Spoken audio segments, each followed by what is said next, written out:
Hello, നമസ്കാരം. എല്ലാവർക്കും cooks and ക്രാഫ്റ്റ്സിലേക്ക് സ്വാഗതം. ഇന്ന് ഞാൻ ഷെയർ ചെയ്യുന്നത് വളരെ വ്യത്യസ്തമായ ഒരു പായസമാണ്. ഇത് ക്യാരറ്റും അതുപോലെ ഡേറ്റ്സും കൊണ്ടാണ് തയ്യാറാക്കുന്നത്. നല്ല ടേസ്റ്റാണ്, പെട്ടെന്ന് തയ്യാറാക്കിയെടുക്കാനും പറ്റും. പിന്നെ നമ്മൾ അധികം പഞ്ചസാര ഒന്നും ഉപയോഗിക്കേണ്ട കാര്യമില്ല. ക്യാരറ്റിനും ഡേറ്റ്സിനും മധുരം ഉള്ളതുകൊണ്ട് ഇത് തണുപ്പിച്ച് കുടിക്കാനാണ് ചൂടോടെ കുടിക്കുന്നതിലും കുറച്ചും കൂടി ടേസ്റ്റ്. അപ്പോൾ നമുക്ക് പായസം ഉണ്ടാക്കണം നോക്കാം. അതിനായിട്ട് ഞാൻ എടുത്തേക്കുന്നത് 2 മീഡിയം സൈസ് ക്യാരറ്റാണ്. അത് തോടൊക്കെ കളഞ്ഞിട്ട് വട്ടത്തിൽ അരിഞ്ഞിട്ടുണ്ട്. പിന്നെ ഒരു 8 ഡേറ്റ്സ് കൊടുത്തിട്ടുണ്ട്. നല്ല മധുരമുള്ള ക്യാരറ്റും ഡേറ്റ്സും കൊടുക്കുകയാണെങ്കിൽ നമുക്ക് അധികം പഞ്ചസാര ചേർത്ത് കൊടുക്കേണ്ടി വരില്ല. ഇനി ഇതിലേക്ക് ആവശ്യത്തിന് വെള്ളം ഒഴിച്ചിട്ട് നല്ലപോലെ ഒന്ന് കുക്ക് ചെയ്തെടുക്കുക. ഇത് ഇങ്ങനെ വെള്ളം ഒഴിച്ച് വേവിച്ചെടുക്കുക, സ്റ്റീം ചെയ്ത് വേവിക്കണ്ട കേട്ടോ. അത് കഴിയുമ്പോൾ നമുക്ക് വേണ്ടെന്ന് പറഞ്ഞു കഴിഞ്ഞാൽ 1 സ്പൂൺ നെയ്യ് ചൂടാക്കിയിട്ട് കുറച്ചൊരു 1/4 ഭാഗം ക്യാരറ്റ് ഒന്ന് ഇങ്ങനെ ഗ്രേറ്റ് ചെയ്തെടുത്തിട്ട് ഇത് നെയ്യിൽ നല്ലപോലെ ഒന്ന് മൂപ്പിച്ചെടുക്കണം. ഇനി ഇതിലേക്കൊരു 5-8 ബദാം പരിപ്പോ അല്ലെങ്കിൽ നമ്മളുടെ കാഷ്നട്ടോ ഏത് നട്ട്സാണ് നിങ്ങൾക്ക് ഇഷ്ടം എന്ന് പറഞ്ഞു കഴിഞ്ഞാൽ അതിട്ട് കൊടുക്കുക. നട്ട്സ് കേട്ടോ, ഇതൊന്നും ഇടണ്ട, റൈസൻസ് ഒന്നും ഇടണ്ട. ഇത് എല്ലാം കൂടി നല്ലപോലെ ഒന്ന് നെയ്യിൽ സോട്ടായി വരുമ്പോൾ ഇതിലേക്ക് അടുത്തതായിട്ട് ചേർത്ത് കൊടുക്കേണ്ടത് പഞ്ചസാരയാണ്. ഇത് നമ്മൾ ശരിക്കും ബട്ടർസ്കോച്ച് കേക്കിനൊക്കെ പ്രളയം ഉണ്ടാക്കില്ലേ, അതുപോലെ ക്യാരറ്റിൻ്റെ ഒരു ടേസ്റ്റ് കിട്ടാൻ വേണ്ടി നമ്മൾ ഇട്ട് കൊടുക്കുന്നതാണ്. അധികം പഞ്ചസാര ഒന്നും ഇടണ്ട. 1 സ്പൂൺ അല്ലെങ്കിൽ 1.5 ടേബിൾ സ്പൂൺ പഞ്ചസാര ഇട്ട് കൊടുത്താൽ മതി. ഇതിന് നല്ലപോലെ ഇളക്കിയിട്ട് അങ്ങനെ തന്നെ വെച്ച് കൊടുക്കുക ലോ ഫ്ലെയിമിൽ. അപ്പോൾ അത് ഉരുകി ക്യാരമലായിക്കോളും. എന്നിട്ട് ഇത് ഒന്നിച്ച് സെറ്റായി കിട്ടും നമുക്ക്. അപ്പോൾ ഇത് നല്ലപോലെ ഉരുക്കി വരുന്നുണ്ട്. ഇടയ്ക്കൊന്ന് ഇളക്കി കൊടുക്കണം കേട്ടോ, കാരണം അല്ലെങ്കിൽ ചിലപ്പോൾ നോൺ സ്റ്റിക്കിൻ്റെ പാത്രത്തിന് വലിയ കട്ടിയില്ലെങ്കിൽ അത് പുകയാൻ തുടങ്ങും.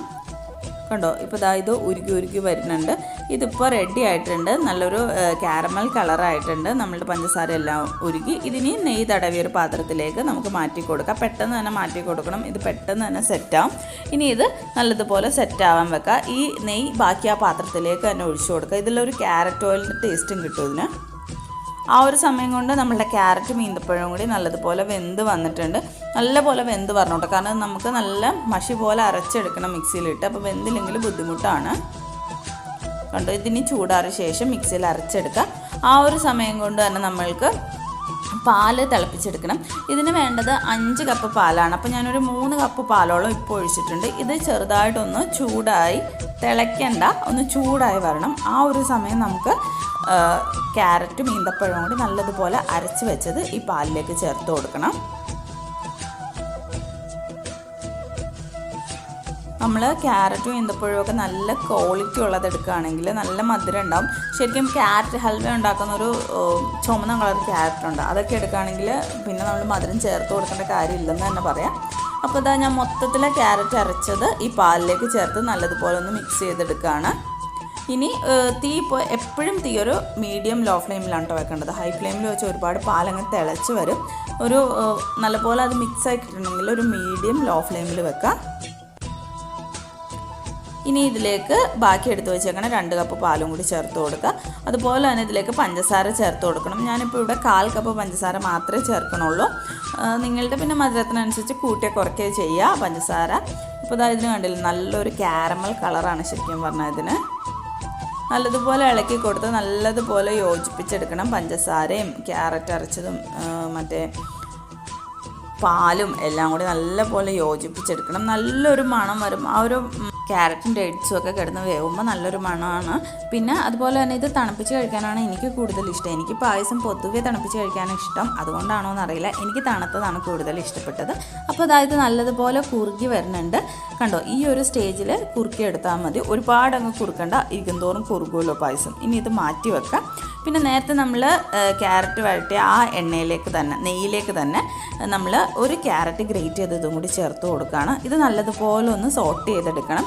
നമ്മൾ ഈ പായസം കഴിക്കുമ്പോൾ എന്തെങ്കിലും ഒന്ന് കടിക്കാൻ കിട്ടുമ്പോഴാണല്ലോ ടേസ്റ്റ്. അതിനുവേണ്ടിയാണ് നമ്മളിത് തയ്യാറാക്കിയെടുക്കുന്നത്. ഇത് നിർബന്ധമില്ല, വേണമെങ്കിൽ ചേർത്താൽ മതി. പക്ഷേ എനിക്കിത് ചേർക്കണമാണ് കേട്ടോ കൂടുതൽ ഇഷ്ടപ്പെട്ടത്.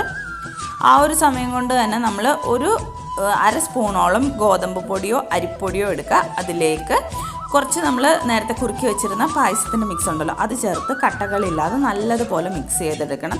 ഇങ്ങനെ ചേർക്കുകയാണെങ്കിൽ നമ്മളുടെ പായസത്തിന് ഒരു പ്രത്യേക രുചി കിട്ടും. അതുകൊണ്ടാണ് കേട്ടോ ഇങ്ങനെ ചേർക്കുന്നത്. കട്ടകളില്ലാതെ പൊടി നല്ലപോലെ മിക്സ് ചെയ്ത ശേഷം മാത്രമേ ചേർക്കാൻ പാടുള്ളൂ. ഇത് നമുക്ക് പായസം ഇനി അടുപ്പത്ത് വെച്ച് ചൂടാക്കുമ്പോൾ ഇതിലേക്ക് ചേർക്കാം. ഈ ക്യാരറ്റ് ചേർത്ത് കഴിഞ്ഞിട്ട് ചേർക്കാം. കണ്ടില്ലേ, ഇപ്പോൾ നല്ലപോലെ മിക്സ് ചെയ്തെടുത്തിട്ടുണ്ട് ഞാൻ. ഇനി ഇതൊരു സൈഡിലേക്ക് മാറ്റാണ്. ആ ഒരു സമയം കൊണ്ട് തന്നെ നമ്മളുടെ ക്യാരറ്റും റെഡി ആക്കിയിട്ടിട്ടുണ്ട്. പിന്നെ നമ്മൾ ഇതിനൊരു ബട്ടർ സ്കോച്ചിൻ്റെ ഒരു ടേസ്റ്റ് കിട്ടാൻ വേണ്ടി നമ്മൾ ഈ ക്യാരറ്റിലും കുറച്ച് പഞ്ചസാര ഇട്ട് ഒന്ന് കാരമലൈസ് ചെയ്യും. കുറേശ്ശേ പഞ്ചസാര ഇടുന്നുള്ളൂ. നമ്മളിതിലേക്ക് മൊത്തത്തിൽ ഒരു 1/2 കപ്പിൽ താഴെ പഞ്ചസാര ഉപയോഗിച്ചിട്ടുള്ളൂ. കണ്ടോ, നല്ലതുപോലെ ക്യാരറ്റ് ഒന്ന് വാടി മൂത്ത് വരുന്നതായിട്ടുണ്ട്. കണ്ടോ, ഒരു 1.5 സ്പൂണോളം പഞ്ചസാരയാണ് നമ്മൾ ഇട്ട് കൊടുത്തേക്കുന്നത്. ഇതിനി നല്ലതുപോലെ ഒന്ന് ഇളക്കി ആ പഞ്ചസാരയെല്ലാം ഉരുകി ജസ്റ്റ് ഒന്ന് കാരമലൈസ് ആവുന്ന ആ ഒരു സ്റ്റേജിൽ നമുക്ക് പായസത്തിലേക്ക് ഇട്ട് കൊടുക്കാം. പിന്നെ നമ്മൾ ആദ്യമേ ഉണ്ടാക്കി വെച്ചിരുന്ന ക്യാരറ്റും ബദാമും കൂടിയുള്ള ആ പ്രളയനം ഉണ്ടല്ലോ, അത് നമ്മൾ പായസത്തിൽ ചൂടോടെ ഇടരുത്. കാരണം പഞ്ചസാര ഉരുകിപ്പോയി അത് കിട്ടത്തില്ല നമുക്ക് അങ്ങനെ കഴിക്കാൻ. അത് പായസമൊക്കെ തണുത്തിട്ട് സെർവ് ചെയ്യുന്ന സമയത്ത് പൊക്കത്ത് കുറച്ച് ഇട്ട് കൊടുക്കാനേ പറ്റുള്ളൂ. അത് നല്ലൊരു ക്രഞ്ചി എഫക്റ്റ് തരും. അപ്പോൾ നിങ്ങൾക്കത് ഇഷ്ടമുണ്ടെങ്കിൽ ഇട്ട് കൊടുത്താൽ മതി. എനിക്ക് പിന്നെ പ്രളയം കഴിക്കാൻ ഒരുപാട് ഇഷ്ടമുള്ളതിൻ്റെ പേരിലാണ് ഞാൻ ഇട്ട് കൊടുക്കുന്നത്. അപ്പോൾ ഇതാ നമ്മളുടെ ക്യാരറ്റ് മൂത്തിട്ടുണ്ട്. ഇനി നമുക്ക് പായസം കുറുക്കിയത് ഇങ്ങോട്ടാക്കി വെക്കാം. അത് കണ്ടില്ല, ഈ ഒരു സ്റ്റേജിലാണ് ഈ പായസം കുറുക്കി എടുത്തേക്കുന്നത്. ഇതിലേക്ക് നമ്മൾ ഈ ക്യാരറ്റും അതുമാതിരി കാരമലായ പഞ്ചസാര എല്ലാം കൂടി ചേർത്ത് കൊടുക്കുകയാണ്. ക്യാരറ്റ് ജസ്റ്റ് ഒരു ലൈറ്റ് ബ്രൗൺ കളറാവും കേട്ടോ, ആ ഒരു സ്റ്റേജിലാണ് ചേർത്ത് കൊടുക്കേണ്ടത്. ഇനി ഇത് നല്ലതുപോലെ ഇളക്കി പായസം ഒന്നും കൂടി നല്ലപോലെ തിളപ്പിച്ചെടുക്കണം. തിളപ്പിച്ച് കുറുക്കിയെടുക്കണം. പായസം തിളപ്പിച്ച് കുറുക്കിയെടുക്കണം എന്ന് പറയുമ്പോൾ നമ്മൾ വെച്ച് പാല് തിളപ്പിക്കുന്ന മാതിരി പുറത്തേക്ക് പോകുന്ന ആ രീതിയിലല്ല, അതിങ്ങനെ ഇളക്കി കൊടുക്കണം. കണ്ടോ, ഇങ്ങനെ ഇളക്കി കൊടുത്താണ് നമ്മൾ കുറുക്കിയെടുക്കുന്നത്. ഇനി നമ്മൾ നേരത്തെ കലക്കി വെച്ചിരുന്ന ഗോതമ്പ് പൊടിയുടെ അതുമാതിരി പായസം കൂടി കുറച്ചെടുത്ത് ഗോതമ്പ് പൊടിയിൽ കലക്കി വെച്ചിരുന്നില്ല, അതും കൂടി ചേർത്ത് കൊടുക്കുക. ഈ ഒരളവിൽ കുറുക്കിയെടുത്താൽ മതി. വേണമെങ്കിൽ നിങ്ങളുടെ ഇഷ്ടത്തിനനുസരിച്ച് ഒരുപാട് കുറുക്കിയെടുക്കാം, പക്ഷേ ഇതിൻ്റെ ആവശ്യമുള്ളൂ. പിന്നെ ഞാൻ ഇതിലേക്കൊരു 1/4 ടീസ്പൂൺ ഏലക്കാപ്പൊടിയും ഒരു നുള്ള് മധുരം ബാലൻസ് ചെയ്യാനായിട്ട് ഉപ്പും കൂടി ചേർത്ത് കൊടുത്തിരുന്നു. അത് റെക്കോർഡായില്ല, അപ്പോൾ നിങ്ങളും അത് ചേർത്ത് കൊടുക്കുക. നല്ലൊരു ഫ്ലേവറും ടേസ്റ്റും കിട്ടുന്നതാണ്. അത് റെക്കോർഡാവാത്തതുകൊണ്ടാണ് കാണാത്തത്. എന്തെങ്കിലും നട്ട്സോ തേങ്ങാക്കൊത്തോ എന്ത് വേണമെങ്കിലും വറുത്തിടാം. ഇതൊന്നും നിർബന്ധമില്ല കേട്ടോ. ഞാനിപ്പോൾ ഒരു പ്രസൻറ്റ് ചെയ്യുമ്പോൾ ഫോട്ടോയിലൊരു ഭംഗി വരാൻ വേണ്ടി മാത്രമാണ് ഇതൊക്കെ ചെയ്യണത്. സാധാരണ നമ്മൾ വീട്ടിലുണ്ടാക്കുകയാണെങ്കിൽ ഇത്രയും സാധനങ്ങളൊന്നും ചേർക്കണം എന്നില്ല, പ്രളയം തന്നെ ചേർത്താൽ മതി. പിന്നെ തേങ്ങാക്കൊത്ത് കഴിക്കാൻ ഇഷ്ടമുള്ളവരായിരിക്കുമല്ലോ മിക്കവരും, അതുകൊണ്ടാണ് ഞാൻ തേങ്ങാക്കൊത്തും കൂടി ആഡ് ചെയ്യുന്നത്. അപ്പോൾ അതും കൂടി പായസത്തിൽ ആക്കിയിട്ട് നല്ലതുപോലെ ഒന്ന് ഇളക്കി തീ ഒന്ന് ഹൈ ഫ്ലെയിമിലാക്കി വെച്ച ശേഷം നമുക്ക് തീ ഓഫ് ചെയ്യാം. അങ്ങനെ നമ്മളുടെ ടേസ്റ്റി ആയിട്ടുള്ള ക്യാരറ്റ് ഡേറ്റ്സ് പായസം റെഡി ആയിട്ടുണ്ട്. സാധാരണ നമ്മൾ പായസത്തിൽ ഉപയോഗിക്കുന്ന അത്രയും മധുരം ഇതിന് ഉപയോഗിക്കേണ്ടി വരില്ല, അതൊരു കാര്യമാണ്. പിന്നെ ചിലർ നമ്മളെടുക്കുന്ന ക്യാരറ്റിൻ്റെയും ഈന്തപ്പഴത്തിൻ്റെയൊക്കെ മധുരം അനുസരിച്ച് വ്യത്യാസം വരും കേട്ടോ. ഇനി ഈ കണ്ടില്ലേ, ഇതാണ് ഞാൻ പറഞ്ഞ നമ്മൾ ആദ്യമേ എടുത്ത ആ പ്രളയനാണിത്. അതൊന്ന് പൊടിച്ചിട്ടുണ്ട്. അതിൽ കുറച്ച് ഞാൻ ഈ പായസത്തിലേക്ക് ഇപ്പം തന്നെ ചേർത്ത് കൊടുക്കുകയാണ്. അത് ഉരുകി പോകും, നല്ലൊരു ടേസ്റ്റ് ഇരിക്കട്ടെ എന്ന് ഓർത്ത് ചേർത്ത് കൊടുത്തേക്കാണ്. ഇത് നല്ലതുപോലെ ഒന്ന് ഇളക്കി കൊടുക്കുക, തണുപ്പിച്ച് സെർവ് ചെയ്യുക. പിന്നെ ഞാൻ പലപ്പോഴും പറഞ്ഞിട്ടുണ്ട്, നമ്മൾ എപ്പോഴും ഒരുപോലെ ഉണ്ടാക്കാതെ ഇടയ്ക്കൊന്ന് മാറ്റി പിടിക്കുമ്പോൾ കഴിക്കുന്നവർക്കും അതുമാതിരി ഉണ്ടാക്കുന്ന നമ്മൾക്കും ഒരു ബെറ്റർ ഫീലിംഗ് ആയിരിക്കും. അപ്പോൾ നിങ്ങൾ അത് ഇതൊരു എക്സ്പീരിയൻസ് ചെയ്തിട്ടില്ലെങ്കിൽ ഒന്ന് എക്സ്പീരിയൻസ് ചെയ്ത് നോക്കുക, എന്നിട്ട് ഫീഡ്ബാക്ക്സ് അറിയിക്കുക. അതുപോലെ തന്നെ നമ്മൾ ഏതൊരു ഫെസ്റ്റിവൽ നമ്മളുടെ വീട്ടിൽ നമ്മളാൽ കഴിയുന്ന രീതിയിൽ ആഘോഷിക്കണം.